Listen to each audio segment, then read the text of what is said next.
चलिए ठीक है, शुरू करते हैं। हेलो एवरीवन, सभी को फिर से गुड इवनिंग। तो जैसा आप सभी को पता है, एग्जाम काफी नजदीक आ चुका है, तो एग्जाम रिवीजन क्लास हमारा चल ही रहा था। और लास्ट क्लास में हमने चैप्टर नंबर 6 के क्वेश्चन कंप्लीट किए थे। सारे क्वेश्चन जो भी इंपॉर्टेंट था वो सारे डिस्कस किए थे। जितने करवाया उतना क्वेश्चन आप लोग जरूर कर लीजिएगा। उसके अलावा किसी क्वेश्चन में डाउट होता है पूछते हैं। तो आज के क्लास में क्या करने वाले हैं, तो आज कुछ सैंपल सेट, जैसे कि ये देखो पिछले साल का क्वेश्चन है, सितंबर 2022, पिछले साल जो आपका हाफ ईयरली एग्जाम हुआ है, 40 नंबर का ये पेपर है। ठीक है, तो इसको डिस्कशन करते हैं। अब इसी टाइप के क्वेश्चन, सेम क्वेश्चन तो नहीं आएंगे, लेकिन इसी से मिलते जुलते क्वेश्चन आएंगे। ठीक है, डेटा चेंज किया जाएगा, थोड़ा बहुत चेंज आएगा। ठीक है, बहुत सारे क्वेश्चन तो सेम रिपीट हो जाएंगे। ठीक है, तो इसको कर लीजिए। तो ऐसे ऐसे कुछ और भी क्वेश्चन इंपॉर्टेंट है, वो डिस्कस करते हैं। जैसे कि देखो पहला क्वेश्चन क्या कहता है। अच्छा, यहाँ पर इसके पैटर्न को देखिए, पेपर का क्या पैटर्न होगा आपका 40 नंबर में। बोला निर्देश 1, निर्देश को पढ़ेगा अपने एग्जाम में। जब भी ये क्वेश्चन आएगा ना, तो आपको पता है सर टोटल 40 नंबर का एग्जाम है, मैथ्स का पेपर है, 10th क्लास का, 90 मिनट का समय, 1.5 घंटे का समय मिलेगा आपको। सभी प्रश्न अनिवार्य हैं, सारे प्रश्न का आंसर देना है आपको। 1 से 15 तक का जो क्वेश्चन है वो 1 नंबर का है। ठीक है, 15 क्वेश्चन 1 नंबर का है। ठीक है, 16 से 18 तक का जो प्रश्न है वो 2 नंबर का है। 16 से 16, 17, 18 3 क्वेश्चन हो गए, 2 नंबर का। 19 से 21, 19, 20, 21 3 क्वेश्चन हो गया, 3 नंबर वाला। और 22 और 23 क्वेश्चन जो है 5 नंबर का है। लास्ट में 2 क्वेश्चन है 5 नंबर का। ठीक है, तो इस टाइप से आपका पैटर्न है क्वेश्चन का। आते हैं अपने क्वेश्चन पर, 1 नंबर वाले क्वेश्चन सिंपल से। बोला गया जो सही है उसको टिक करिएगा। निम्नलिखित में से कौन सा अपरिमेय संख्या नहीं है। अब ध्यान से देखिए बोला क्या गया क्वेश्चन को, जल्दबाजी में आंसर मत कर देना कुछ भी। यहाँ पर बोल रहा है कौन सा अपरिमेय नहीं है, तो जो अपरिमेय नहीं है वो पहचानना है। ऑप्शन नंबर ए को देखिए, तो ऑप्शन नंबर ए कैसा है, परिमेय है या अपरिमेय है। देखिए अपरिमेय संख्या क्या होता है, ऐसा दशमलव, ऐसा डेसिमल नंबर जो रिपीट भी नहीं हो रहा है। ठीक है, और जो कभी खत्म भी नहीं हो रहा, नॉन टर्मिनेटिंग नॉन रिपीटिंग। जैसे कि समझो 011, 001, मतलब जीरो, 1 जीरो आया, यहाँ पर 2 जीरो आ गया तो रिपीट नहीं हो रहा। अगर मैं सकता 2.3333, तो ये रिपीट हो रहा है डेसिमल, तो ये कहेंगे सर ये परिमेय संख्या हो गया। लेकिन यहाँ पर क्या आ गया, फिर कोई एक पैटर्न, फिक्स पैटर्न रिपीट नहीं हो रहा और अनंत तक जाते जा रहा है, अनंत तक जा रहा है, तो कहेंगे सर ये क्या है, एक अपरिमेय संख्या है। ठीक है, तो अपरिमेय संख्या होगा ये, इसको ए लिख देता हूँ।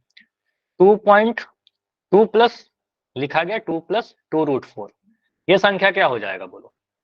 इसको बोलेंगे सर 2 प्लस 2, और √4 का मतलब क्या हो गया, √4 कहने का मतलब 2 हो गया। ठीक है, 2 इंटू 2, तो सॉल्व करने के बाद 2 प्लस 4 आ गया, 6 आ गया, तो 6 तो एक परिमेय संख्या आ गया। तो कहेंगे सर ये क्या हमारा परिमेय संख्या। अब अगर ये एक परिमेय संख्या है, वर्गमूल से कंफ्यूज मत करिएगा, वर्गमूल के अंदर अगर आपका लिख रखा हो कंप्लीट स्क्वायर, पूर्ण वर्ग, तो वो परिमेय हो जाता है। ठीक है, तो कहेंगे सर ये क्या है, परिमेय है। और अगर ये परिमेय है तो अपरिमेय नहीं होगा, तो आंसर तुम्हारा ऑप्शन नंबर बी हो जाएगा। और ऑप्शन सी देखो लिखा गया 2√2, तो 2√2 कैसा है, अपरिमेय संख्या है, √2 लिखा हुआ है, इसका मतलब √2 वर्ग, √2 तो आपने सीधे पढ़ा होगा, अपरिमेय संख्या होता है। तो 2 को √2 से गुना करेंगे तो भी अपरिमेय संख्या रहेगा, तो ये भी हमारा अपरिमेय संख्या है। तो ये वाला क्या है, परिमेय संख्या नहीं, अपरिमेय नहीं है, तो आंसर क्या बनेगा, ऑप्शन नंबर बी बनेगा। ठीक है, तो इसका आंसर क्या आया, ऑप्शन नंबर बी। थोड़ा और मैं बड़ा कर दे रहा हूँ, शायद आपको अभी भी क्लियर नहीं दिख रहा होगा, अब क्लियर दिखेगा। एग्जाम्पल 2, निम्नलिखित में से कौन सा संख्या अपरिमेय संख्या है, इनमें से कौन सा अपरिमेय है। तो √1 का वैल्यू तो आपका 1 आ जाएगा, √4 का वैल्यू कितना आ जाएगा, √4 कहने का मतलब 2 इंटू 2, यहाँ से आपका 2 आ जाएगा। √9 कहने का मतलब 3 का स्क्वायर है, यानी 3 आ जाएगा। तो 3 एक परिमेय संख्या है, 3 को लिख सकते हैं 3/1, 2 को लिख सकते हैं 2/1, तो ये सारी ये परिमेय संख्या है, ये परिमेय संख्या है, ये परिमेय संख्या है। √8 का जहां तक बात है, तो √8 को आप अगर तोड़ोगे, अगर अभाज्य गुणनखंड करोगे, तो √8 आ जाएगा 2 इंटू 2 इंटू 2, 3 बार गुना करेंगे। अब यहाँ से 2 बार बाहर आ जाएगा। ठीक है, 2 आ गया, मतलब एक वर्गमूल वाला नंबर रह गया। ठीक है, तो √8 यही है। तो आप क्या बोलोगे, सर ये क्या है, हमारा अपरिमेय संख्या है, तो ये हमारा आंसर बनेगा ऑप्शन नंबर सी। अपरिमेय संख्या क्या है, √8। क्वेश्चन 3, बोला गया यहाँ पर द्विघात बहुपद x² - x - 5 के शून्यकों का योग क्या होगा। बताइए कौन सा आंसर आप बोलोगे, x² - x - 5। ठीक है, तो आप बोलोगे सर यहाँ पर आपसे पूछा क्या गया, शून्यकों का योग पूछा गया, मतलब शून्यक मैं बोल रहा हूँ alpha beta, alpha plus beta का फॉर्मूला बताओ मुझे, अल्फा प्लस बीटा कितना होता है, -b/a। -b/a। ठीक है, तो यहाँ पर आप बोलोगे सर a का वैल्यू क्या है, x² का गुणांक 1, b का वैल्यू क्या है, x का गुणांक -1 और c का वैल्यू क्या है -5, ठीक है। माइनस बी बाई ए करने का मतलब क्या है, माइनस का माइनस, b का वैल्यू -1, a का वैल्यू 1, ठीक है। तो यहाँ से आपका आ जाएगा माइनस से माइनस कैंसिल होकर के 1 आ गया, ठीक है। तो 1 कहाँ पर आंसर दिख रहा है, ऑप्शन नंबर ए, जैसा आप लोग बोल रहे थे, ठीक है। तो इसका आंसर ऑप्शन ए आ जाएगा। चलो इसी क्वेश्चन में आपसे पूछ रहा हूँ कि मान लो पिछले बार पूछा था शून्यकों का योग, आपसे इस बार पूछ रहे हैं शून्यकों का गुणनफल। तो गुणनफल अगर पूछे तो अल्फा बीटा कितना आएगा, अगर मैं आपसे पूछता हूँ गुणनफल बताइए, तो आंसर क्या बोले, -5 डी सर, -5, ठीक है। -5 तो अगर गुणनफल हमसे पूछता तो हम कहते हैं अल्फा बीटा का फॉर्मूला होता है c बटा ए। तो c का वैल्यू यहाँ पर -5 और a का वैल्यू है 1, तो -5/1 -5 आ जाएगा, ठीक है। तो हमसे अगर गुणनफल पूछता तो आंसर डी करते, अगर योगफल पूछा है तो आंसर ए करेंगे, ठीक है। चलिए, तो हो सकता है कि आपसे गुणनफल पूछ ले, ठीक है। चलिए, यहाँ पर बोला गया 280 और 245 का एचसीएफ बताइए। अब एचसीएफ कैसे करते हैं, एचसीएफ का तरीका क्या होता है, अभाज्य गुणनखंड करते हैं, ठीक है। आप लोग भी करिए साथ के साथ। तो अगर मैं 35 सर, 33 आ गया, 35 आ गया, ठीक है। तो अगर मैं 280 को, मुझे नहीं पता आंसर क्या होगा, मैं 280 को गुणनखंड कर रहा हूँ, ठीक है। तो 280 को मैं अगर गुणनखंड करूँ तो 2 से काटिए या फिर 5 से काट लो, अच्छा है वो कि मैं कोई भी प्राइम नंबर से काटूं, मैं 5 से ही काट लेता हूँ, ठीक है। 5 से काटा, 5 पंजे 25, 3 बचा, 5 36, 56 आ गया। फिर आप 7 से दिख रहा है आपको, 7 एक प्राइम नंबर है, कोई भी प्राइम नंबर से काट लो, 7 अट्ठे 56। अब 8 आपको दिख जाएगा सर, 2 से कटेगा 4 बार में, 2 से कटेगा सर 2 बार में, और 2 से कटेगा 1 बार में, ठीक है। तब तक करना जब तक 1 ना आ जाए। तो हमने 280 को कर लिया। अब 245, 245 का अगर अभाज्य गुणनखंड करोगे तो आप फिर इसको किसको काटोगे, आपको दिख रहा है 5 से कट रहा है, 5 एक प्राइम नंबर है, अभाज्य संख्या है, 5 से काटिए, 5 चौके 20, 5 नमा 45, 49 आ गए, ठीक है। अब 49 को काटोगे 7 से, तो 7 सत्ते 49, फिर 7 से काटोगे 1 बार में कटेगा, ठीक है। तो यहां से हम लिख सकते हैं क्या ऐसा, सर 280 जो आया, 280 को क्या लिखोगे, 2 का पावर 3, 2 3 बार गुना हुआ था, ठीक है। 7 5 एक बार आया था और 7 एक बार आया था। और 245 को क्या लिखोगे, सर 5 एक बार आया और 7 का पावर 2 आया, ठीक है। तो अब जब हम एचसीएफ पूछते हैं तो हाईएस्ट कॉमन फैक्टर का नियम ये होता था, एचसीएफ में क्या बोलोगे, सर जो कॉमन है उसको लीजिए और सबसे छोटे वाले पावर को लीजिए, ठीक है। तो जो कॉमन है, तो 2 तो सभी जगह नहीं है, 5 दोनों जगह आया, तो 5 यहाँ भी है 5 यहाँ भी है, दोनों का सबसे छोटा पावर 5 का पावर 1, तो 5 का पावर 1 ले लेंगे। 7 दोनों जगह है, 7 यहाँ भी है 7 यहाँ भी है, लेकिन 7 का सबसे छोटा पावर, 245 में 2 पावर, 280 में 1 पावर, तो छोटा वाला पावर लीजिएगा, ठीक है। एचसीएफ में छोटा पावर लेते हैं। तो 5 को 7 से गुना करेंगे, 5 सत्ते 35 आ गया, ठीक है। आंसर आ जाएगा आपका ऑप्शन नंबर डी, जैसा बता रहे थे। अब मान लेते हैं कि आपसे एलसीएम पूछ ले, ठीक है, 7 के साथ एलसीएम भी कर लीजिए। एलसीएम कितना हो जाएगा बोलिए। तो अगर एलसीएम पूछता हमसे तो कहेंगे सर जितने भी फैक्टर्स है, जितने भी गुणनखंड है सभी को लीजिए और सभी का सबसे बड़ा वाला पावर लीजिए।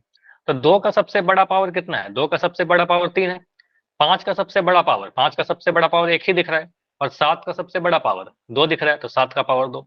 इसको गुना करेंगे तो कितना आ जाएगा, 8 गुना 5 गुना 49, ठीक है। तो 8 पंजे 40 गुना 49, तो ये गुना करने पर जो भी आ जाएगा आपका एलसीएम होगा, ठीक है। तो एलसीएम कितना आएगा, 9 चौके 36, 9 चौके 36 का 6 कैरी 3, 4 चौके 16, 3 19, 1960 आता, ठीक है।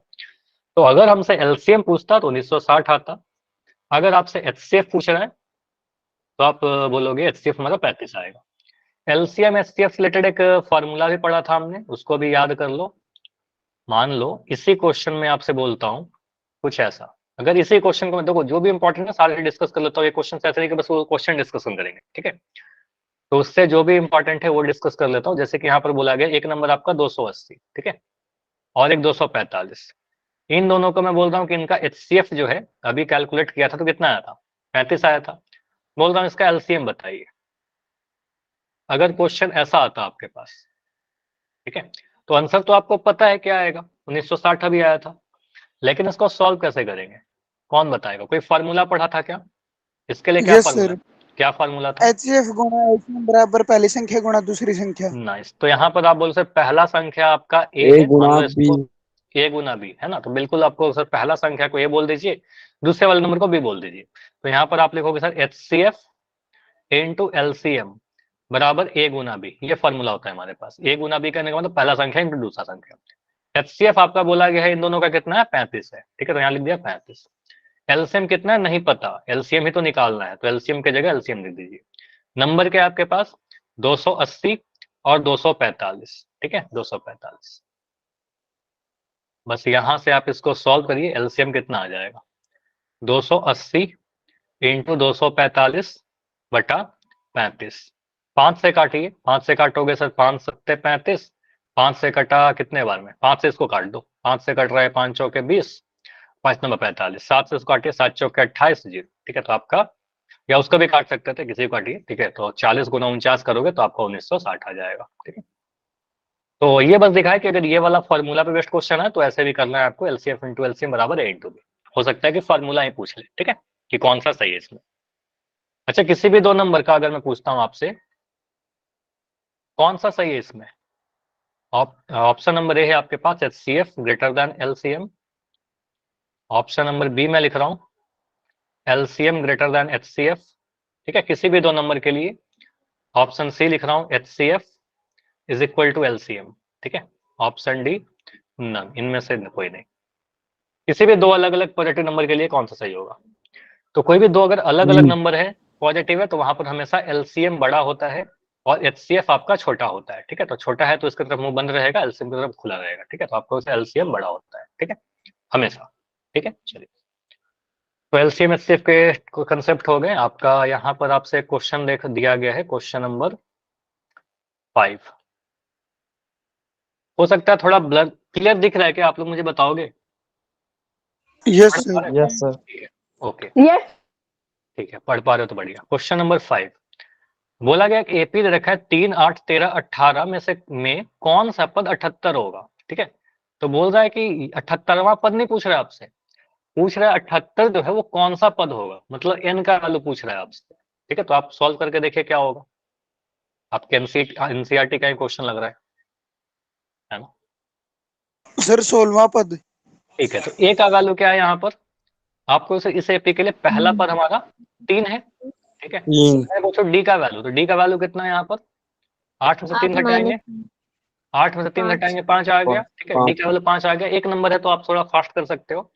उसके बाद यहाँ पर बोला गया मान लेते हैं सर ये एनवा पद आपका 78 है, ठीक है, क्या बोला एनवा पद, तो आप लिखेंगे यहाँ पर ए एन का वैल्यू कितना है, ए एन बराबर 78, ठीक है। अब यहाँ से फॉर्मूला लगाओ a plus n minus one d, ठीक है, a plus n minus one d is equal to 78, value put करिए, ए का value 3 plus n minus one into d का वैल्यू 5 इज इक्वल टू 78। यहाँ से n माइनस वन इंटू 5 का value क्या आ रहा है, 78 में से 3 घटाओगे कितना मिलेगा 75, वो 3 जो है उसको मैंने इस साइड लेकर आया, तो 78 माइनस 3 करेंगे 75 आ गया, 75 आ गया। अब n माइनस वन का वैल्यू कितना आ जाएगा, n माइनस वन का वैल्यू आ जाएगा 75/5 यानी 15, ठीक है, तो n का वैल्यू कितना आ गया 15 प्लस 1 यानी 16, ठीक है, तो आप बोलोगे सर यहाँ देखो 15 भी दे रखा है, ठीक है, गलती से एक मत कर देना, ठीक है, गलत हो जाएगा आपका, तो इसलिए आंसर क्या करना ऑप्शन डी 16वां, ठीक है। मैंने आपको बताया था कि ये क्वेश्चन एक नंबर में आ सकता है, और अगर एक नंबर में आया तो इतना हम थोड़ा शॉर्ट भी हम लोग कर सकते थे, एक डायरेक्ट फॉर्मूला भी हमारे पास था, ठीक है, एन का फॉर्मूला निकालने के लिए क्या बोला था, last term minus first term divided by D plus 1, बताइए पढ़ाया था क्या? यस ठीक है, तो यहाँ से आप देखिए लास्ट टर्म आपका 78 है, फर्स्ट टर्म आपका 3 है, डिवाइड करोगे डी से, डी कितना है आपका, डी आपका 5 है, ठीक है, प्लस का 1, ठीक है, तो ये कितना आ रहा है 78 में से 3 घटाओगे 75/5 प्लस 1, देखो 15 प्लस 1 आ गया, तो डायरेक्ट 16 आ गया, ठीक है, तो डायरेक्ट ऐसे भी कर सकते हैं डायरेक्ट, ठीक है। चलिए, एक नंबर में है तो आपका मेथड बहुत ज्यादा कैसे भी सॉल्व करो कोई दिक्कत नहीं है।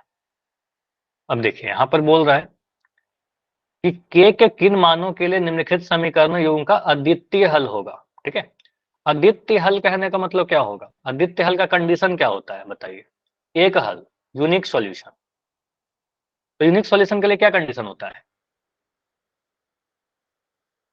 दो समीकरण युग्म का a1 बटा a2 क्या होना चाहिए, ऐसा होना चाहिए क्या, बोलो नो सर क्या होना चाहिए फिर, तो ये होना चाहिए a1 बाई a2 वो B1 बाई B2 के बराबर नहीं होना चाहिए। ठीक है, A1 by A2 B1 by B2 के बराबर नहीं होना चाहिए। तो यहाँ से आप देखिए, एक नंबर क्वेश्चन में आपको बहुत ज्यादा डिटेल में नहीं लिखना है कि A1 क्या है, B1 क्या है, C1 क्या है, C2 क्या है, उतना नहीं करना है। आप सिंपली देखिए A1 का वैल्यू क्या है, इसको हम सोचो समीकरण नंबर 1 है हमारा। ठीक है, ये वाला समीकरण नंबर 2 है हमारा। ठीक है, तो समीकरण नंबर 1 में x का गुणांक A1 कहते हैं, तो यहाँ पर 1 दिख रहा है, तो 1/2 ऐसा लिख सकते हैं क्या? 1/2 वो बराबर नहीं होना चाहिए किसके? माइनस के। यहाँ पर B1 का वैल्यू क्या है, यहाँ पर माइनस का के लिख रखा है, लिखोगे माइनस का के डिवाइडेड बाई माइनस का 6। क्या मैंने सही लिखा है यहाँ पर? बोलिए। 1/2 माइनस के बाई 6 -6 के बराबर नहीं होना चाहिए। माइनस से माइनस आपका कट गया, तो आप कह सकते हो सर के का वैल्यू यहाँ पर से ऐसे कर सकते हो ना, 6 उधर जाके गुना हो जाएगा। तो यहाँ से आप ऐसे लिखिए इसको सॉल्व करके, 6/2 ये बराबर नहीं होना चाहिए के। ठीक है, तो यहाँ से आप कह सकते हो 3 जो है बराबर नहीं होना चाहिए के। मतलब के का वैल्यू 3 नहीं होना चाहिए। 3 छोड़ करके कुछ भी लिख लो, ठीक है, आंसर हो जाएगा। तो आप ये देखिए कौन सा ऑप्शन में लिख रखा है, ऑप्शन नंबर बी में लिखा गया है कि, ठीक है, के 3 के बराबर नहीं होना चाहिए। ठीक है, तो बस कंडीशन था, उस कंडीशन को यूज किया। ठीक है, A1 by A2 B1 by B2 के बराबर नहीं होना चाहिए, A1 और A2 B1 B2 का वैल्यू डाल दिया। क्लियर है? देखो किसी भी क्वेश्चन में अगर डाउट हो ना तो बिल्कुल माइक ऑन करके बोल देना कि सर नहीं समझ में आया। ठीक है, अगर समझ में आया तो ठीक है। अगला क्वेश्चन, एक लिखा है यहाँ पर, px बराबर ax square plus bx plus c के अधिकतम कितने शून्यक होंगे? 2 दो। क्यों अधिकतम 2 होंगे? क्योंकि वो दी बात है। नाइस। तो यहाँ पर रीजन हमें पता होना चाहिए कि ये जो समीकरण है एक्स स्क्वायर, समीकरण कह रहा हूँ, बहुपद जो है x square plus b x plus c, इस बहुपद में चर एक्स और उसका मैक्सिमम घात 2 है। तो मैक्सिमम घात 2 कहने का मतलब बहुपद का जो घात कहलाएगा वो 2 कहलाएगा, मतलब द्विघात बहुपद है, स्टैंडर्ड फॉर्म में दिख रहा था। और द्विघात बहुपद का अधिकतम शून्य कितना हो सकता है? तो अधिकतम शून्य 2 हो सकता है। 3 तो कभी नहीं हो सकता, 4 शून्य कभी नहीं हो सकता, एक शून्य हो सकता है, लेकिन हमसे पूछा क्या गया था? अधिकतम, तो मैक्सिमम तो 2 होगा। तो किसी भी द्विघात बहुपद के या तो 0 शून्य होंगे, या तो 1 शून्य होगा, या तो 2 शून्य होगा। सबसे बड़ा घात 2, तो कहेंगे सर अधिकतम 2 होंगे। तो मैं अगर पूछूं आपसे कि एक त्रिघात बहुपद है मेरे पास, तो त्रिघात बहुपद का अधिकतम शून्य कितना हो सकता है? अधिकतम 3। 3 तो यहाँ पर 0 हो सकता है, 1 हो सकता है, 2 हो सकता है, 3 हो सकता है, 4 तो इसका कभी नहीं होगा। ठीक है, तो मैक्सिमम बोलेंगे तो 3 बोल सकते हैं। ठीक है, अब मान लो आपसे कभी ऐसा लिख के पूछ ले, ठीक है, तो जो भी कंसेप्ट है वो मैं आपसे बता देता हूँ। जैसे कि मैं लिख दूं कोई बहुपद 2x का पावर 5, या ऐसे लिखूं इसे बहुपद का घात मैंने दे दिया 7। ठीक है, मैं बोल रहा हूँ इसे कितने कौन से कितने, इनमें से कितने शून्यक नहीं हो सकते हैं? कौन सा शून्यक नहीं हो सकता? मैं ऑप्शन ए दे रहा हूँ 0, ऑप्शन बी दे रहा हूँ 7, ऑप्शन सी दे रहा हूँ 6, और ऑप्शन दे रहा हूँ 8। इसमें से कौन सा शून्यक नहीं हो सकता? कितने शून्यक नहीं हो सकते? 8 8। 8 तो आपको सर अधिकतम घात, यहाँ पर घात 7 है, तो इसका 0 शून्यक हो सकता है सर, 7 भी शून्यक हो सकता है, 6 भी शून्यक हो सकता है, लेकिन डी नहीं होगा। ठीक है, 8 शून्य कभी नहीं होगा। ठीक है, तो 7 से ज्यादा कभी नहीं होगा। जस्ट फॉर एग्जाम्पल मैंने आपको पढ़ाया था कि एक 5 लीटर की बोतल है, 5 लीटर के ग्लास में आप उससे कम पानी तो रख सकते हो, लेकिन ज्यादा नहीं रख सकते। ठीक है, तो वही चीज है। ठीक है, अगला क्वेश्चन जो है देखो, शून्यकों का गुणनफल वाला क्वेश्चन आ ही गया आगे। एक द्विघात बहुपद दे रखा है, बोला गया कि इसके शून्यकों का गुणनफल बताइए। ठीक है, आंसर निकाल भी लियो। चलो यहाँ पर तो आंसर निकाल के बैठे हुए हैं कुछ बच्चे, बढ़िया। तो यहाँ पर बहुपद क्या लिख रखा है? बहुपद आपका दे रखा है 6x स्क्वायर प्लस का x माइनस का 2। तो यहाँ से कहेंगे सर a का वैल्यू 6, b का वैल्यू 1, c का वैल्यू माइनस का 2। ठीक है, तो यहाँ पर आप बोलो sir ax square plus bx plus c से हमने कंपेयर किया। ठीक है, आपसे पूछा गया शून्यकों का गुणनफल, तो शून्यकों का गुणनफल मतलब अल्फा बीटा, और ये फॉर्मूला होता है c बटा ए। तो c बटा ए कहने का मतलब -2/6, और -2/6 कहने का मतलब -1/3। तो आंसर क्या आएगा? Option number C. हो सकता है थोड़ा ब्लर दिख रहा हो, ठीक है, इससे ज्यादा जूम करूंगा तो फिर नहीं दिख पाएगा। ठीक है, -1/3। ठीक है, चलिए तो शून्य का गुणनफल 8 क्वेश्चन हमने कर लिया। कहीं पर कुछ कठिन लगा क्या, किसी को कुछ भी टफ लगा? No, sir. No, sir. ठीक है, अभी तक तो कुछ टफ नहीं लगा। बोल रहा है एक द्विघात बहुपद ज्ञात कीजिए जिसके शून्यकों के योगफल तथा गुणनफल क्रमशः 3 और 1 है। मतलब आपको बोला क्या गया है। रवीना आपका माइक ऑन है, माइक बंद कर लीजिए। ठीक है, 1 सेकंड मैं कर दूंगा। तो यहाँ पर क्या बोला गया, शून्यकों का योगफल 3 है और गुणनफल कितना है, गुणनफल आपका 1 है। ठीक है, तो इस केस में आप क्या बोलोगे, अल्फा प्लस बीटा ऐसे लिख दे रहा हूँ। चलो यहाँ पर देखिए क्या लिखा गया, शून्यकों का योगफल कितना, अल्फा प्लस बीटा का वैल्यू कितना, योगफल आपको दे रखा था 3 और गुणनफल कितना, गुणनफल आपको दे रखा था 1। ठीक है, अब यहाँ पर आप पुट करिए, आपके पास द्विघात बहुपद कैसे लिखते थे, फॉर्मूला क्या है बताइए, एक्स स्क्वायर माइनस -SX ठीक है, आप ऐसे याद करो minus S x plus + P P, ऐसे याद करो। ठीक है, तो इसके थ्रू भी आप लिख दो। आप करो सर एस एक्स स्क्वायर, तो एक्स स्क्वायर लिखा, एस कहने का मतलब योग, तो योग आपको दे रखा था 3x प्लस पी, पी का वैल्यू आपका प्रोडक्ट, प्रोडक्ट मतलब गुणनफल, तो गुणनफल 1 है। वैसे भी कर सकते हैं x square minus 3x plus 1, आपका आंसर आ जाएगा, जो भी ऑप्शन में है इसको देखो। D आएगा D। अच्छा, यहाँ पर डी आएगा, हाँ कोई भी ऑप्शन इसमें सेटिस्फाई नहीं कर रहा। देखो यहाँ पर गलती से ही मत कर दो, यहाँ पर माइनस का 1 है। ठीक है, तो ये गलत हो जाएगा, इसका आंसर डी चला जाएगा, इनमें से कोई नहीं। ठीक है, इन जनरल इनमें से कोई नहीं, आंसर आपका बहुत कम होते हैं, लेकिन हो सकता है कि एक आंसर रहे। ठीक है, चलिए चलो यहाँ पर मैं क्वेश्चन और पूछ लेता हूँ, ये इंपॉर्टेंट वाला है। मुझे शून्य, मैं बोल रहा हूँ शून्यकों का योग जो है आपका माइनस का 7 है और शून्यकों का गुणनफल जो है आपका, ठीक है, गुणनफल ये दे रखा होगा 3। अब बताइए बहुपद क्या होगा आपका, द्विघात बहुपद कह रहा हूँ।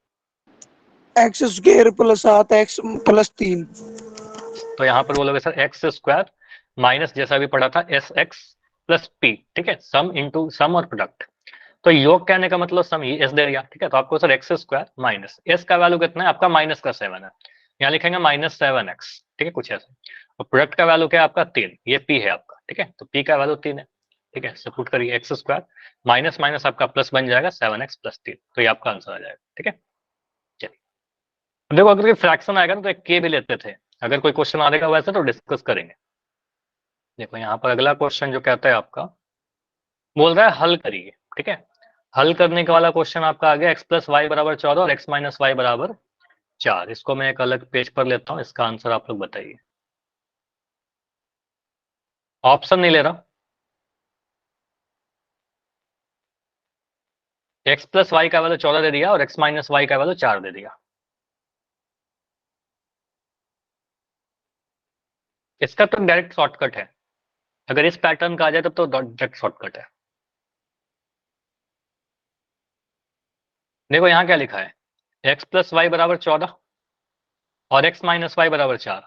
अगर ऐसा क्वेश्चन आएगा तो हम प्रतिस्थापन विधि नहीं यूज करेंगे, विलोपन यूज करेंगे, एलिमिनेशन यूज करेंगे। तो इसको आप सीधे जोड़ दीजिए, तो y से y आपका कट जाएगा, x आपका 2x बन जाएगा और 14 4 जोड़ेंगे तो 18 बन गया। तो यहाँ से x का वैल्यू कितना आ गया, 9 आ गया। ठीक है, तो x का वैल्यू 9 आ गया। ठीक है, x का वैल्यू 4 नहीं ना आएगा साहिब, कैसे 4 आ जाएगा, x का वैल्यू 9 आया, y का वैल्यू कितना आएगा, तो x + y आपका 14 है, इसमें x का वैल्यू 9 पुट करो, 9 + y = 14, तो y का वैल्यू कितना आ रहा है, y का वैल्यू आ रहा है 14 - 9, तो 5 आ रहा है, y का वैल्यू 5। ठीक है, सर मैंने x + y = 4 ले लिया। अच्छा x + y 4 और x - y भी 4 ले लिया, x - y कितना लिया फिर? x - y भी 4 ले लिया sir.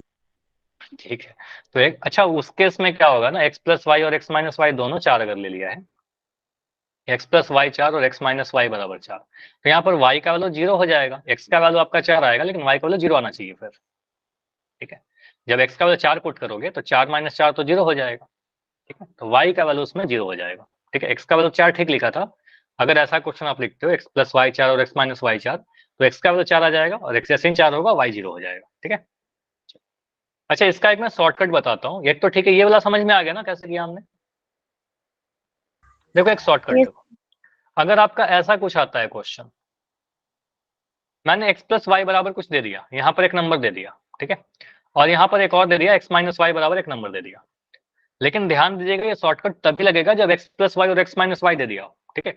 x plus 2y 3x minus y 2x plus y अगर ऐसा लिख देगा, कुछ कॉफिशिएंट आ जाएगा तो ये शॉर्टकट फेल हो जाएगा, ठीक है। तो बस अगर ऐसा लिखा है x प्लस वाई बराबर समथिंग और x माइनस वाई बराबर समथिंग, फॉर एग्जाम्पल यहाँ पर कितना लिखा रखा था पिछले वाले क्वेश्चन में, तो पिछले वाले क्वेश्चन की बात करें तो आपका यहाँ पर दे रखा था 14 और 4। तो अगर आपको x निकालना है तो इन दोनों नंबर को जोड़ करके 2 से भाग लगा दीजिए। 14 प्लस 4 कितना आएगा 18, इसको 2 से भाग लगाइए तो आपका आ जाएगा 9। अगर y का वैल्यू चाहिए तो y एक नेगेटिव में ना है, तो आपको इन दोनों को घटाइए, 14 में से 4 घटाइए 10 आ जाएगा, 10 को 2 से डिवाइड करिए 5 आ जाएगा। तो एक आंसर आ गया 9 और एक आंसर आ गया 5, ठीक है। हाँ किसी से भी कर सकते हैं, प्रतिस्थापन से करिए आंसर सेम आएगा, करके दिखा दूं क्या बताइए? नो लेकिन सर आता है। आता है ना, तो किसी मेथड से करोगे आंसर तो सेम आएगा। चलो मैं यहाँ पर ऐसे कर रहा हूँ, मुझे बताओ एक क्वेश्चन में दे रहा हूँ x प्लस वाई का वैल्यू दे दिया 10 और x माइनस वाई का वैल्यू दे दिया आपका 12। अब मुझे चलो ये थोड़ा मैं चेंज करता हूँ, ठीक है। यहाँ पर मैं लिख दिया 12 और x माइनस वाई दे दिया आपका 6। अब मुझे बताइए x का वैल्यू कितना आएगा? 9 सर। इन दोनों को जोड़ करके 2 से भाग लगा देना है, ठीक है। तो यहाँ पर आएगा 12 प्लस 6/2 यानी 18/2, और 18/2 कहने के मतलब 9 आ जाएगा। y का वैल्यू कितना होगा? 12 में से 6 घटाइए, 2 से भाग लगाइए 3 सर। तो 3 आ गया, ठीक है। तो आपको दिख रहा है 9 3 को जोड़ेंगे तो 12 आएगा और 9 में से 3 घटाएंगे 6 आ जाएगा। तो ये आसान लग रहा है।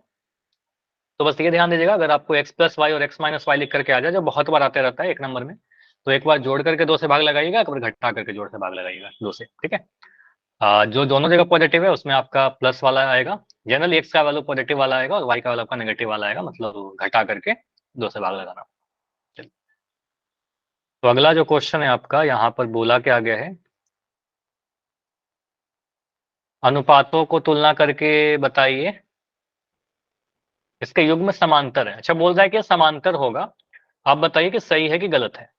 चलो इक्वेशन तो आपको दिख रहा है, इक्वेशन लिखा गया है आपका 5x माइनस का 3y इज इक्वल टू 11, और यहां लिख दिया है माइनस का 10x प्लस का 6y बराबर 22, ठीक है। ये पैरेलल है क्या? अब ड्रॉ नहीं करेंगे हम लोग, इसको ड्रॉ नहीं करने जाएंगे। यहाँ से आपका ये a1 का वैल्यू कितना, देखो पैटर्न देख लो सेम है, बराबर के उस साइड 11 है, यहाँ भी बराबर के उस साइड 22 है, तो मैं दोनों को एक साइड लाने भी नहीं जाऊंगा, ठीक है। जैसे है वैसे रहने दीजिए। तो a1 का वैल्यू क्या बोलोगे? a1 का वैल्यू 5, b1 का वैल्यू कितना? b1 का वैल्यू माइनस का 3, c1 का वैल्यू आप चाहो तो उधर ले जाकर -11 लिख सकते हो, मैं छोड़ दे रहा हूँ 11 ही लिख दिया, ठीक है। अब a2 का वैल्यू कितना? a2 का वैल्यू माइनस का 10, b2 का वैल्यू कितना? b2 का वैल्यू 6 और c2 का वैल्यू कितना? c2 का वैल्यू 22, ठीक है। c2 का वैल्यू 22। a1/a2 निकाल रहे हैं, कितना आ रहेगा? a1/a2 करने के बाद 5 बटा -10 आएगा, यानी -1/2 आएगा, ठीक है। b1/b2 कितना आएगा? b1/b2 भी -3/6 आ रहा है, मतलब -1/2 ही आ रहा है, ठीक है। और c1/c2 कितना आ रहा है? 11/22 11/22 यानी 1/2। तो हमें क्या दिख रहा है सर? a1/a2 जो है वो b1/b2 के बराबर तो है, लेकिन ये c1/c2 के बराबर नहीं है, क्योंकि c1/c2 पॉजिटिव आ गया, ठीक है, बाकी दोनों नेगेटिव आया था। तो इसका मतलब क्या होगा? ये समांतर रेखा होगा क्या? अगर कभी ऐसा आ जाता है तो यहाँ पर हम बोल सकते हैं क्या क्या सर, इसका कोई हल नहीं होगा, ठीक है, कोई हल नहीं होगा। कोई हल नहीं होने का मतलब असंगत हो गया, ठीक है, असंगत हो गया, और ये समांतर रेखा को रिप्रेजेंट करता है, ठीक है, समांतर रेखा होगा। तो हम बोलेंगे बिल्कुल ये ट्रू है, ठीक है, ये ट्रू है, मतलब ये सत्य है। समझ में आया? बस इतना यस सर। तो ये पैरेलल लाइन होगा, समांतर रेखा बनेगा। चलिए इसके आगे क्वेश्चन जो है आपका, हमने कहां तक डिस्कस कर लिया? क्वेश्चन 11 तक। क्वेश्चन नंबर 12 देखिए, फिर से बोल रहा है कि यहाँ पर मध्य बिंदु का निर्देशांक ज्ञात करिए। चलो मध्य बिंदु शायद मैंने आपको कोऑर्डिनेट नहीं पढ़ाया, एक बार आपको बताता हूँ। मान लो हमारे पास 2 पॉइंट है, एक पॉइंट है आपका पॉइंट ए, ये लिख रखा है x1 y1, ठीक है, और एक और पॉइंट है आपका बी x2 y2। तो इन दोनों पॉइंट को आप जोड़ दोगे तो एक रेखाखंड बनेगा, लाइन सेगमेंट बनेगा। अगर कोई आपसे पूछता है कि इसका मध्य बिंदु बताइए, पॉइंट पी, मध्य बिंदु मतलब एकदम बीच का पॉइंट, जहां पर एपी और पीबी बराबर हो, एपी का वैल्यू जो होगा पीबी के बराबर हो जाएगा, ठीक है। तो सीधे पी का जो एक्स, यहाँ पर मान लो इसको पॉइंट बोल दिया एक्स वाई, तो इसका जो एक्स निर्देशांक होता है वो कैसे निकलता है, x1 और x2 को जोड़ करके 2 से भाग लगा देते हैं, ठीक है। तो यहाँ पर क्या करेंगे, x1 plus x2 divided by 2, ठीक है। हाँ, तो यहाँ बोलेंगे sir x1 plus x2 divided by 2। और जब आपको y निर्देशांक निकालना है तो y निर्देशांक क्या बोलेंगे, सर y वाले को जोड़ करके 2 से भाग लगा दीजिए, तो यहाँ पर आएगा y1 प्लस y2 बाई 2, ठीक है। ये क्लियर है। तो ये फार्मूला है आपका मध्य बिंदु फार्मूला, ठीक है। तो इसको यूज करना है आपको। तो पॉइंट क्या दे रखा है यहाँ पर, पॉइंट दिया गया है आपको, एक पॉइंट है -4 3। फॉर्मूला को बहुत ज्यादा रटना नहीं है, उसको समझ लेना है, 8-5, ठीक है।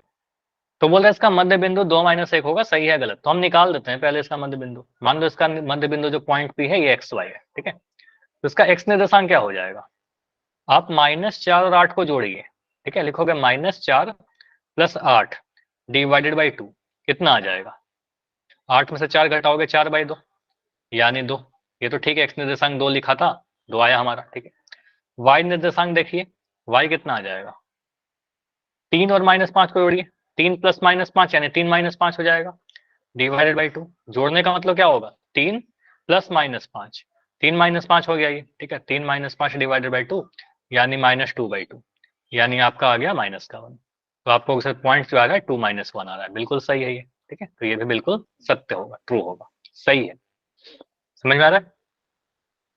तो इन दोनों पॉइंट का मध्य बिंदु 2-1 होगा। चलो एक क्वेश्चन और प्रैक्टिस कर लो ऐसा वाला।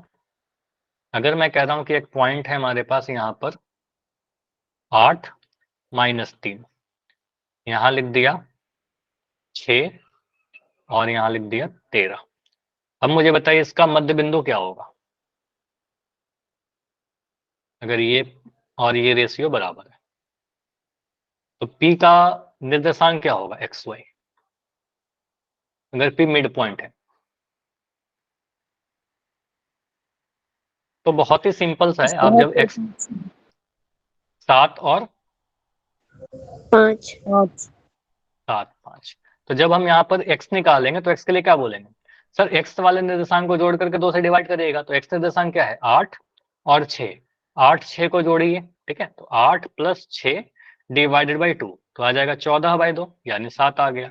और y निर्देशांक क्या हो जाएगा, आप -3 और 10 को जोड़िएगा, -3 और 13 को जोड़िएगा, क्योंकि y निर्देशांक 13 है, तो -3 और 13 को जोड़ करके 2 से भाग लगाइएगा।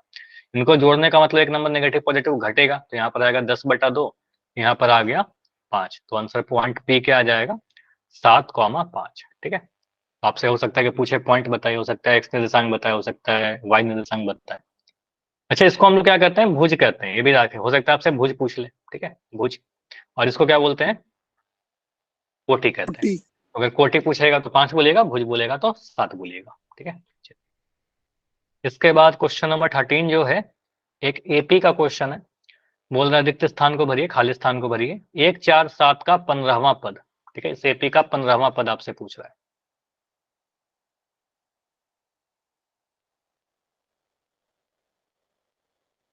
हाँ जी, बताइए इसका 15वां पद क्या होगा। 42 42 आएगा, ठीक है। मैं लिख दे रहा हूँ, हो सकता है क्लियर ना देख रहा हूँ। 1 4 7 बोल रहा है इसका 15वां पद बताइए, ठीक है। तो 15वां पद के लिए क्या करेंगे, सर आपसे पूछ रहा है A15, ठीक है। तो ए, यहाँ पर ए का वैल्यू क्या है, पहला पद आपका 1 है, डी का वैल्यू क्या है बताइए, 3 3, 4 में से घटाया 3 आ गया। आपको पता है A15, तो A15 के लिए लिखेंगे A प्लस कितना, 14D 14D, एक कम कर देंगे। ए एन का फॉर्मूला क्या होता है, A plus n minus 1D, ठीक है। A plus n minus 1D लगाइए, तो यहाँ पर आप क्या बोलोगे, सर A का वैल्यू 1 प्लस 14 इंटू 3, ठीक है। तो 1 प्लस 14 तिया 42, तो 42 में एक जोड़ेंगे कितना आएगा, 43 आ गया, ठीक है। तो 43 आ गया, क्लियर। तो यहाँ पर आप सीधे लिख दोगे 43। तो एग्जाम में आप देखो फॉर्मूला आपको याद रखना है, यहाँ पर आप सीधे 43 लिख दोगे, आपका नंबर 1 नंबर मिल जाएगा। 1 नंबर का क्वेश्चन है, 1 नंबर आप बस इतना लिख दोगे काफी, थोड़ा सॉल्व भी कर दोगे तो कोई दिक्कत नहीं।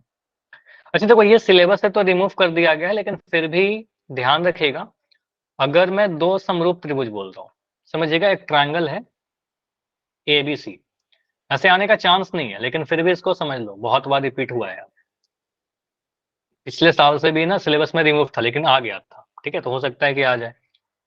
तो अगर मैं बोलता हूँ कि दोनों त्रिभुज समरूप है, ठीक है, दिया रहेगा कि त्रिभुज ABC जो है त्रिभुज PQR के समरूप है, इसके भुजाओं का जो अनुपात है, भुजा का अनुपात दे रखा है 5:9, ठीक है। तो अगर मैं पूछ रहा हूँ कि क्षेत्रफल का अनुपात क्या होगा, क्षेत्रफल का अनुपात आपसे अगर पूछता है इन दोनों त्रिभुज का, मतलब अगर आपसे बोलता है कि एरिया त्रिभुज ABC इस टू एरिया ट्रायंगल PQR, अगर ऐसा कोई पूछता है तो क्या करिएगा, क्षेत्रफल में क्या करते हैं ना, क्षेत्रफल का इकाई बताओगे कोई मुझे, क्षेत्रफल का यूनिट क्या होता है, बोलिए। मीटर वर्ग स्क्वायर। वर्ग स्क्वायर मतलब सेंटीमीटर स्क्वायर बोल सकते हैं, मीटर स्क्वायर बोल सकते हैं, कोई भी इकाई होगा वर्ग इकाई में होगा। तो क्षेत्रफल का अनुपात जो होता है वर्ग हो जाता है, ऐसे याद रखिएगा, ठीक है, वर्ग कर देंगे। तो भुजा का अनुपात अगर आपको दे रखा है 5:9, तो क्षेत्रफल का अनुपात हो जाएगा 25:81। ये आप सीधे आंसर कर सकते हो, 1 नंबर का ही क्वेश्चन आएगा, उससे ज्यादा नहीं आएगा, ठीक है। तो ये भुजा का अनुपात है, क्षेत्रफल का अनुपात क्या बन जाएगा आपका 25:81। ठीक है, बिल्कुल मैं बता रहा हूँ, मान लो आपके पास दो त्रिभुज दे रखा है कि दो त्रिभुज हैं बिल्कुल समरूप है, ठीक है, क्वेश्चन में दिया रहेगा त्रिभुज ABC और त्रिभुज PQR समरूप है, उनकी भुजाओं का जो अनुपात है, उनकी भुजा का जो अनुपात है वो मैं कह रहा हूं दे रखा है 7:8, ठीक है। मैं पूछ रहा हूं उसके क्षेत्रफल का अनुपात कितना होगा, तो क्षेत्रफल का अनुपात क्या होगा, इसका वर्ग कर दीजिएगा, 7 का वर्ग करोगे 49 मिलेगा, 8 का वर्ग करोगे 64 मिलेगा, ये आपका आंसर आ जाएगा। क्लियर है, ठीक है। ओके सर, क्लियर है।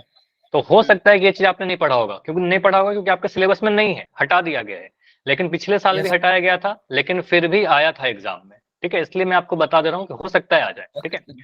तो मैं यहाँ पर अगर बोलता हूँ कि मेरे पास दो त्रिभुज है जिसकी भुजाओं का जो अनुपात है वो दे रखा है 3:, और यहाँ लिखता हूँ कुछ भी लिख दो 7 लिख दिया। अब मुझे बताओ इसके क्षेत्रफल का अनुपात क्या बोलोगे आप, 3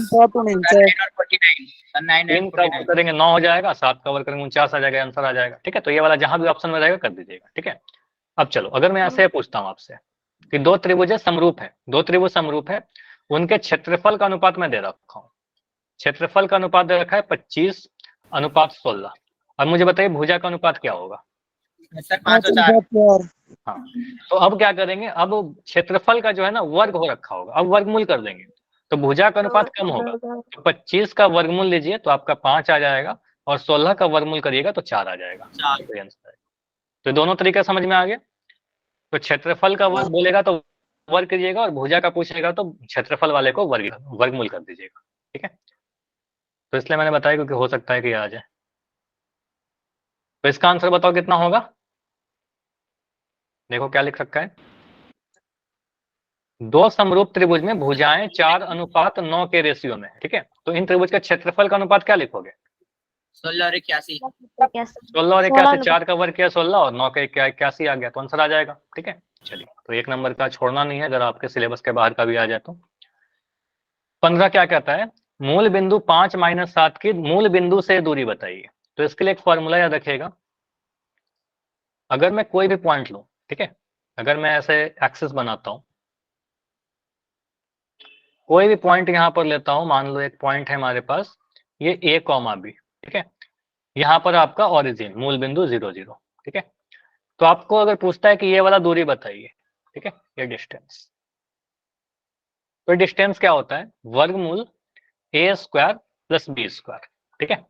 सिंपल ये फॉर्मूला है, A² + B², या फिर आपने अगर XY के फॉर्म में पढ़ा होगा तो आपने ऐसे पढ़ा होगा X² + Y², ठीक है। तो सिंपल है, दोनों सेम चीज है, A भी लिखो चाहे XY लिखो, ठीक है, X² + Y²। होता कुछ नहीं, पाइथागोरस ही थ्योरम लग रहा है यहाँ पर, आप ऐसे परपेंडिकुलर डाल दोगे तो आपको पता है ये वाला दूरी A है, ये वाला दूरी B है, तो पाइथागोरस लगाएंगे तो हाइपोटेन्यूज निकालेंगे तो यही आएगा, वर्गमूल A² + B², कुछ नहीं है।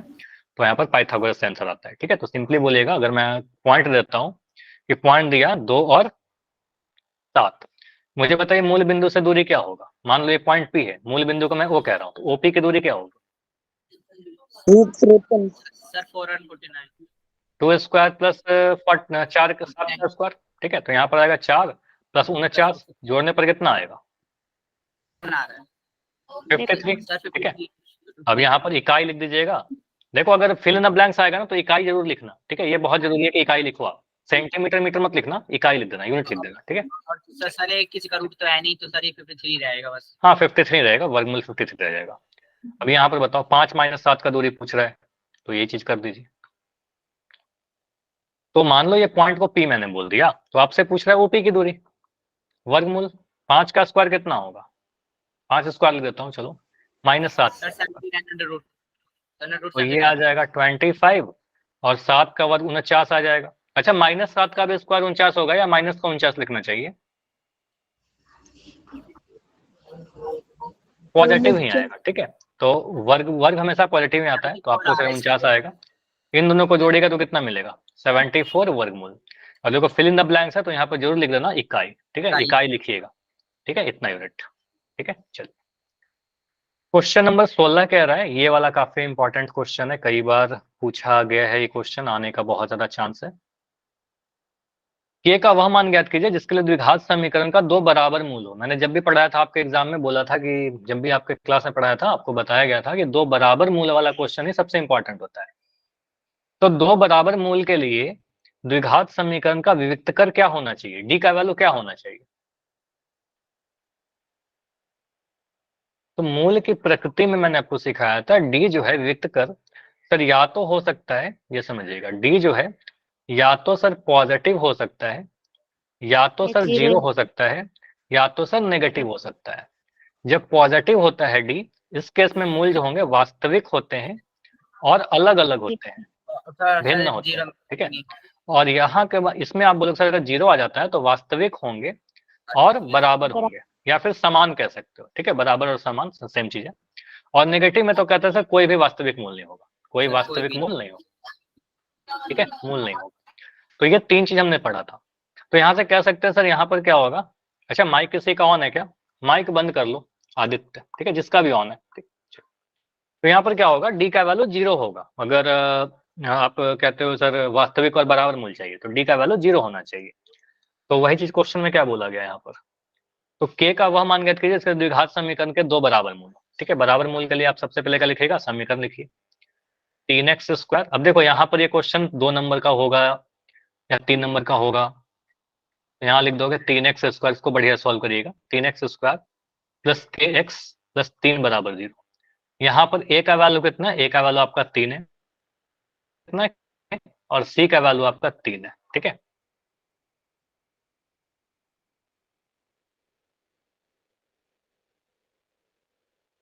क्या बोल रहे हो, इन एच क्या पूछ रहे हो, मतलब नहीं समझ में आया रवीना, क्या लिख रहे हो। तो यहाँ पर आप क्या बोलोगे सर डी का वैल्यू क्या होगा, डी का वैल्यू 0 होना चाहिए 2 बराबर मूल के लिए। अब डी क्या होता है, डी होता है बी स्क्वायर माइनस 4ac, ठीक है, इसका वैल्यू 0 होना चाहिए। तो बी स्क्वायर कितना है आपका, के स्क्वायर माइनस 4 इंटू ए का वैल्यू 3 इंटू सी का वैल्यू कितना 3 बराबर 0। तो यहाँ से बताओ के स्क्वायर कितना आ रहा है, के स्क्वायर का वैल्यू 4 या 12 36, ठीक है। तो के स्क्वायर बराबर 36। तो यहाँ से के का वैल्यू कितना आ सकता है बोलो,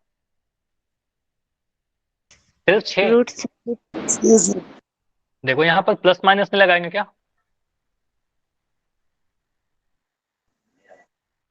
प्लस माइनस लगाएंगे, ठीक है। यहाँ पर आप बोलोगे सर कि जब भी आपको ये बताया था मैंने कि एक्स स्क्वायर बराबर 25 है, तो एक्स का वैल्यू कितना आ जाएगा, प्लस माइनस 5 आएगा। प्लस का 5 करोगे तो भी वर्ग 5 का भी वर्ग 25 होता है, माइनस 5 का भी वर्ग 25 होता है।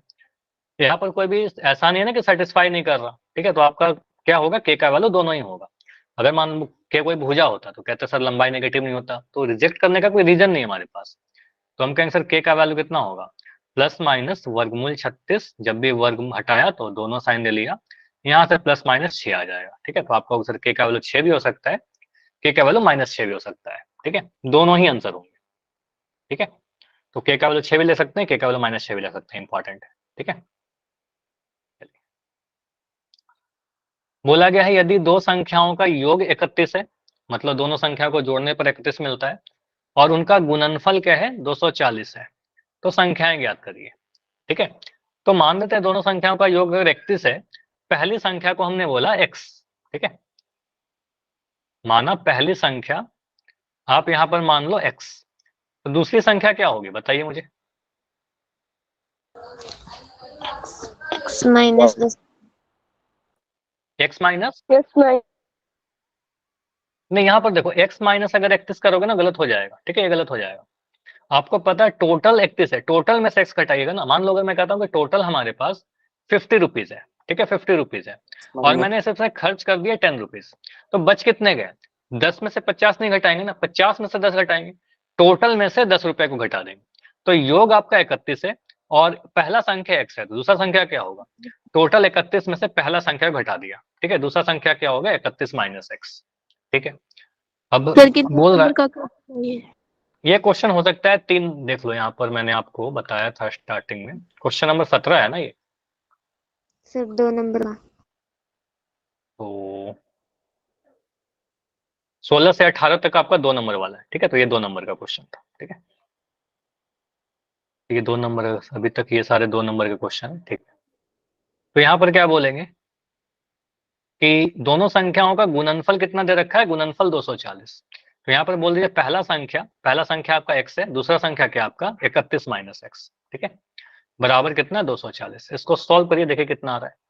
31x माइनस का एक्स स्क्वायर बराबर 240। सभी को उधर भेज देते हैं। उधर क्यों भेज रहे हैं? क्योंकि x को मुझे पॉजिटिव बनाना है। ठीक है, x को पॉजिटिव बनाने के लिए मैं सभी को उधर ले गया, तो 0 बराबर कितना? एक्स स्क्वायर माइनस का 31x प्लस का 240 इज इक्वल टू 0। ठीक है, अब इसको आप इक्वल टू 0 तो उधर लिखा हुआ था ना, इसको आप इस स्टेप में चेंज कर लीजिए। ठीक है, तो यहाँ से आप लिख सकते हो x square minus 31x plus का 240 इज इक्वल टू 0।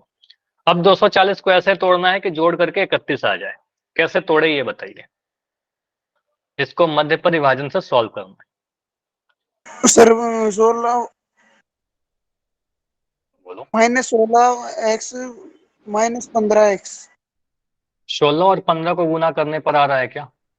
16 और 15 को गुना करने पर आपको 240, 16 पंजे 80 का 0, 8 16 कम 16, हाँ बिल्कुल आ जाएगा। ठीक है, लेकिन ये कैसे पता चला? ठीक है, तो इसके लिए क्या करेंगे, देखो सोचेंगे 240 है सर, इसको ब्रेक करना है 2 नंबर में। मुझे जो भी समझ में आता है ना मैं वैसे लिख देता हूँ। ठीक है, मुझे इतना पता है सर, इसको मैं लिख सकता हूँ 24 गुना 10, लिख सकते हैं 24 गुना 10, लेकिन 24 और 10 को जोड़ने पर 34 होता है, 31 तो नहीं होता। अब मैं तोड़ता हूँ इसको और तोड़ता हूँ। 24 को लिख दिया 8 दिया, ठीक है, 8 गुना 3 24, और 10 को लिख दिया 5 गुना 2। ठीक है, 5 गुना 2। और इसमें किसी तरीके से आप जोड़ा बनाने की कोशिश करो। अब 8 और 3 का जोड़ा था ही, 8 पंजे 40। ठीक है, 40 और 6, 40 और 6 को गुना करने पर भी 240 आ जाएगा। ठीक है, लेकिन 40 और 6 को जोड़ने पर आपका 31 नहीं आएगा, तो रिजेक्ट हो गया। अब मैं जोड़ा बनाता हूँ 8 को 2 के साथ, 8 दूनी 16 और 5 3 15, तो मैं लिख रहा हूँ 16 इंटू 15, और 16 और 15 को जोड़ने पर आपको दिख जाएगा कि 31 होता है सर, 15 15 30 और 31, 16 और 15 को जोड़ने पर आपका 31 मिल जाएगा। तो आप यहाँ पर लिखेगा माइनस का 31 है, आप 31 को क्या लिख सकते हो? 16 प्लस 15, माइनस का 31 को क्या लिखोगे? Minus 16 minus 15। ठीक है, तो वही चीज लिख दीजिए यहाँ पर, x square minus 16x minus 15x plus का 240 इज इक्वल टू 0। इसको सॉल्व करिए। हालांकि ये क्वेश्चन 2 नंबर में पूछा गया है, ये क्वेश्चन 3 या 4 नंबर के लायक है। ठीक है, x कॉमन लिया तो x माइनस 16 आया, यहाँ पर माइनस 15 आप कॉमन लोगे तो आपका आ जाएगा x माइनस 16, क्योंकि आपको पता है 15 16 को गुना करने पर 240 आएगा। ठीक है, यहाँ से आपका 2 चीज मिल रहा है, x माइनस 16 और x माइनस 15। ठीक है, इज इक्वल टू 0। तो x का 2 वैल्यू हो सकता है, x का वैल्यू 16 हो सकता है या x का वैल्यू 15 हो सकता है। ठीक है, दोनों को बारी बारी से 0 करोगे, इसका एक स्टेप मैंने छोड़ा यहाँ पर। आप इसको लिखेगा सर x माइनस 16 0 होगा, x माइनस 15 0 होगा। ठीक है, तो थोड़ा जगह भी बताइए, बचाइएगा, स्पेस का भी देखना है क्योंकि स्पेस काफी लिमिटेड है आपके एग्जाम में। ठीक है, तो आप कुछ स्टेप छोड़ना चाहते हो छोड़ दीजिए, x का वैल्यू 16 होगा या x का वैल्यू 15 होगा। ठीक है, तो x का 2 पॉसिबल वैल्यू हो गया, तो सीधे 16 15 आंसर करके नहीं निकलिएगा। ठीक है, आपको सर x का वैल्यू 16 है, y का वैल्यू 15 है, तो यहाँ पर आप ऐसा लिख देना, अगर पहला संख्या आपका 16 है, ठीक है, आप आंसर फाइनल लिखेगा। अगर फर्स्ट संख्या आपका 16 है, तो सेकंड संख्या क्या हो जाएगा? सेकंड क्या होगा? 31 माइनस 16 यानी 15। 15। अब बोलोगे सर अगर मैं बोलता हूँ कि फर्स्ट संख्या मेरा, फर्स्ट नंबर आपका 15 है, तो सेकंड नंबर क्या हो जाएगा? 31 में से 15 घटाएंगे तो 16 आ जाएगा। तो आंसर वही आ रहा है, 16 और 15। ठीक है, क्लियर? तो ये क्वेश्चन थोड़ा लंबा सा था, 2 नंबर में। ठीक है, चलो आ सकता है। उसके बाद है आपका क्वेश्चन नंबर 18। ठीक है, 18 देखिए क्या कहता है। चलिए यहाँ पर लिख रखा है, थोड़ा और जूम करता हूँ। 18 में बोला गया एक एपी का 11वां पद 38 है और 16वां पद आपका 73 है। तो क्वेश्चन को कौन से देख, ईयर का एग्जाम है? ये 2022 का पेपर है आदित्य, 2022 का हाफ ईयरली एग्जाम का पेपर है, आप ही के Yes. हरियाणा बोर्ड। ठीक है, पिछले साल सर आप एक क्वेश्चन को ग्रुप पे भेज दोगे इस क्वेश्चन बिल्कुल, मैं बोल भी रहा था, मैं सेंड कर दूंगा, ग्रुप में आपका चला जाएगा। ठीक है, ओके सर। चलिए, तो यहाँ पर आप क्या बोलोगे? एपी का 11वां पद आपका 38 है, तो 11वां पद को क्या लिखेंगे सर? A11 equal to 38। ठीक है, उसके बाद 16वां पद कितना है? 16वां पद 73 है। तो आप बोलोगे सर यहाँ से A16 का वैल्यू कितना? A16 बराबर 73। ठीक है, आपसे पूछ रहा है 22वां पद, मतलब A22 आपसे पूछ रहा है। 2 इन्फॉर्मेशन देकर के आपसे कुछ ही पूछा सकता है। ठीक है, एडी निकालिए, आपका आंसर आ जाएगा। यहाँ पर आप क्या लिखोगे? A प्लस 10D बराबर Yes, sir. 38। यहाँ पर क्या लिखें बताइए? A plus 15D is A equal plus to 15D is equal to 73। अब इसको इक्वेशन 1 बोलिएगा, इसको इक्वेशन 2 बोलिएगा। अब इक्वेशन 2 में से इक्वेशन 1 को घटा दीजिए। ठीक है, A प्लस 15D में से A प्लस 10D को घटा दो। ठीक है, यहाँ पर है 73 और यहाँ पर आपका 38। इसको घटाने पर क्या मिल रहा है? ये से तो A कट गया आपका। ठीक है, 15 में से 10 घटाओगे तो 5D आ गया। 5D बराबर कितना? 73 में से 38 घटाने पर कितना मिलेगा? 9 आ गया। 5 और यहाँ पर 3 आ गया। 7 आ रहा है ना, 9 कैसे आ रहा है? नहीं सर, 9 कैसे? 7 सर मुंह से ठीक है, निकल तो यहाँ से डी का वैल्यू कितना आ रहा है? 35/5। 35/5 कहने का मतलब 7। ठीक है, तो डी का वैल्यू आपका 7 आ गया। अब डी का वैल्यू अगर 7 है तो ए का वैल्यू निकालिए। ए का वैल्यू कहाँ पुट करेंगे? पहले वाले समीकरण में पुट करो, ये आसान है हमारे लिए। सर A प्लस 21D में। हाँ, इक्वेशन 1 में पुट करेंगे तो क्या आ जाएगा? ए प्लस, देखो मैं कुछ स्टेप्स छोड़ रहा हूँ, मतलब लैंग्वेज छोड़ रहा हूँ बस। यहाँ पर आप लिखिएगा समीकरण 1 में पुट करने पर A प्लस 10D बराबर आपका क्या है? 38। ठीक है, तो A का वैल्यू पता नहीं, plus 10 into 7 is equal to 38। तो यहाँ से A प्लस 70 बराबर 38। तो A का वैल्यू कितना आ रहा है? 38 माइनस 70। ठीक है, सारी एनसीईआरटी बुक का ही क्वेश्चन है आपका। तो 38 में 70 घटाएंगे तो कितना मिलेगा? 32 मिलेगा क्या, या माइनस का 32 मिलेगा? 42 सर -32। माइनस 32 मिलेगा। ठीक है, तो यहाँ पर 70 में 70 घटाएंगे तो 32 मिलेगा, लेकिन 38 में 70 घटाओगे तो माइनस का 32 मिलेगा। तो ए का वैल्यू -32। अगर आपसे बोलता है कि प्रथम पद और सार्वंत्र बताइए तो यहीं पर उससे छोड़ के छोड़ देंगे। ठीक है, लेकिन आपसे बोल रहा है 22वां पद बताइए, तो 22वां पद निकाल लो इसके बाद। ठीक है, तो यहाँ से आप बोलोगे सर A22 आपसे पूछ रहे हैं, सर सर A मैनेज करिए। हाँ, कुछ कह रहे हो क्या? सर वही वाला होगा ना, A प्लस 21D से। हाँ, A प्लस 21D। ठीक है, तो यहाँ पर वैल्यू पुट करेंगे। ए का वैल्यू कितना? ए का वैल्यू माइनस का 32 प्लस 21 इंटू डी का वैल्यू 7। ठीक है, तो इसको पुट करिए, माइनस का 32, 7 एकम 7, 7 दूनी 14। तो यहाँ पर 5 आया और 4 में से 3 1 115 आ रहा है। ठीक है, क्लियर? ठीक है, तो 147 में से 32 घटाओगे तो 115 आ गया। तो ये आपका आंसर आ गया। ठीक है, तो 22वां पद 115। चलिए, इसके आगे के जो क्वेश्चन हैं आपके पेपर में, 10 का 32 ले लिए थे तो गलत हो जाएगा ना। हाँ, उसके बाद आंसर आपका गलत हो जाएगा। ठीक है, और यहाँ पर इंपॉर्टेंट है कि आप स्पेस भी थोड़ा बचाइए, कुछ स्टेप आपको छोड़ना है छोड़ दीजिए। ठीक है, ज्यादा फॉर्मूला मत लिखिएगा क्योंकि आपके शायद इसी पेपर में सॉल्व करना होता है। ठीक है, तो आप बहुत ज्यादा स्पेस अगर बर्बाद करोगे, एक बार कट कर दोगे। एक्स्ट्रा पेपर मिलता है क्या? एक्स्ट्रा सीट मिलता है क्या? 18 नंबर मुझे कहीं और सॉल्व करना हो? No sir. नहीं मिलता है ना, तो आप बहुत ज्यादा गलती भी मत करिएगा, फिर आप स्पेस कम जाएगा। ठीक है, चलिए, तो ये पेपर में सेंड कर दूंगा, इसको एक बार आप बाकी क्वेश्चन ट्राई करिएगा। तो ये वाला अगले क्लास में डिस्कस करेंगे पूरा। और इसके अलावा एक और सैंपल सेट है मेरे पास, ये मैंने लिखा था कुछ क्वेश्चन इंपॉर्टेंट सेलेक्ट करके, ठीक है। तो ये क्वेश्चन भी आपके लिए सारे सेंड कर दूंगा, तो इसको आप ट्राई करिएगा, ठीक है। चलिए, तो इतना प्रैक्टिस कर लेना और फिर अगले क्लास में मिलते हैं। कोई डाउट है तो बताइए आज।